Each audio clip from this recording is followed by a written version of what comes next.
இந்த மாதிரிலாம் பண்ணுவோம். உங்கள் அத்தா விரட்டி விட்டாரு உங்களை இங்கே, உங்கள் வாப்பா? ஆமாம். உங்களுக்கு எதுக்கு விரட்டி விட்டாருங்க? ஜெராக்ஸ் அதிகமாக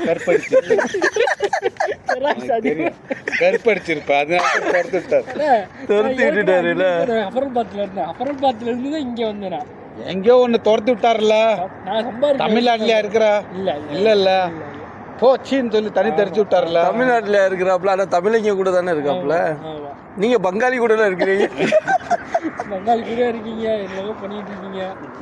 35 வருஷமா ஒருத்தர் ஊருக்கு போனா வச்சிருக்கீங்க. என்ன கதை தெரியல. என்னன்னு நான் வச்சிருக்கிறேன். உங்களை வச்சிருக்காரா? ஏங்க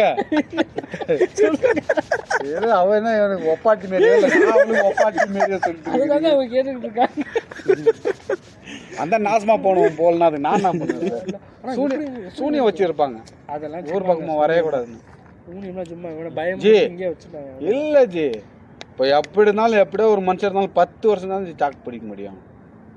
பங்காளியே இருக்கட்டும் ஜி, இங்க இருக்கிற பங்காளி எல்லாமே ஊருக்கு போயிட்டு வராங்க. வந்து ஒரு தாழ்வு மனப்பான்மை இருக்குங்க, அதனாலதான் அப்படியே இங்கே இருந்துட்டு.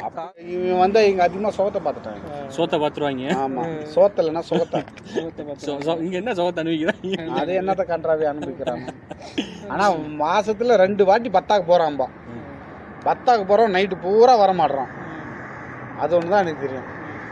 அதுக்கப்புறம் பாயிட்டா சீட்டு வச்சு அடிப்பான். அப்போ சம்பவம் இருக்கு. சிலிண்டர் விற்கிறான், தண்ணி பாட்டில் தண்ணி கேன் விற்கிறான், குப்பை எடுத்து போடுறான், வண்டி கழுவுறான், ஜாமான்லாம் ஏகப்பட்டது. பாருங்க 2-3 ஃப்ரிட்ஜ் தேவையில்லைன்னு சொல்லி தூக்கி கிடாசினாங்க. அது கொண்டாந்து வச்சிருக்கிறான். ஏன் ஃப்ரிட்ஜ் ஓட்டை ஆயிடுச்சுன்னு சொல்லிட்டு அவங்ககிட்ட வாங்கினா 180 ரூபாய்க்கு விற்றான் கண்ணாடி பண்ணான். சரி, இவனுக்கு ஏன் ஏசி இன்னும் வாங்கி தரல? ஏசி வெயில் வர போகுது. இல்லை, நான் போய் படுப்பாவேன். நான் பேச்சில் ஏசி நிட்டேன், ஃப்ரிட்ஜ் இல்லை. ஆனால் இவனுக்கு ஏசி வேணும். முக்கைஃப் இருக்குது. இந்த கண்ணாடி 500 ரூபாய்க்கு கம்மி இறங்க மாட்டான் ஜி. நான் எவ்வளோ பேசிட்டேன் ஜி. இதை இப்போ கூட வந்தால் கூட உங்கள் முன்னாடியே 450 ரூபாய் கேளுங்க. இப்போ அடுத்த சம்பளம் வந்துடும். 350 ரூபா. 350 ரூபா தலை துணியாக கமிச்சு ஜி. கம்பர்சன் கபடி பெருசு ஜி. ஆமாம், இப்போ நான் வச்சிருக்கேன் பாருங்க, பெருசு தான். கம்பர்சன் பெருசு தான் அது. சேம் அதே மாதிரி தான் இருக்கிறது. ஏன்னா சவுதிக்காரன் யூஸ் பண்ணுறது, அவங்க பூரா கம்பர்சன் பெருசாக தான் வச்சு யூஸ் பண்ணுவாங்க, சின்னதெல்லாம் யூஸ் பண்ண மாட்டான். சின்னதாக நீங்கள் இங்கே நம்ம கார பாக்கெட்டை போய் கேட்டோம்னா 400 ரூபான்றான். 400 ரூபா கம்மி இல்லைன்றான். ஆமாம், 450 ரூபா 400 ரூபான்றான். சொல்கிறேன் கேளுங்க. அதுக்கப்புறம் பெரிய பெரிய கம்பர்சனை கேட்டோன்னா 600 ரூபாய்க்கு கம்மியாக இல்லைன்ட்டான். இங்கே நான் எத்தனையோ வாட்டி கெஞ்சிட்டேன். வெறும் கம்ப்ரெசர் மாத்திரம்.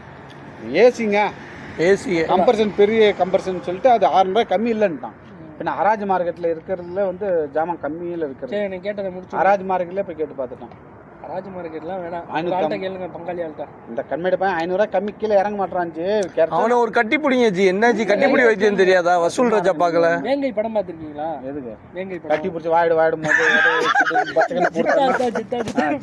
ஜித்தானா நம்மள உள்ள கூட ஜிக்கு ஜிக்கு இருக்கும். 37 வருஷமா காஞ்சி போகாம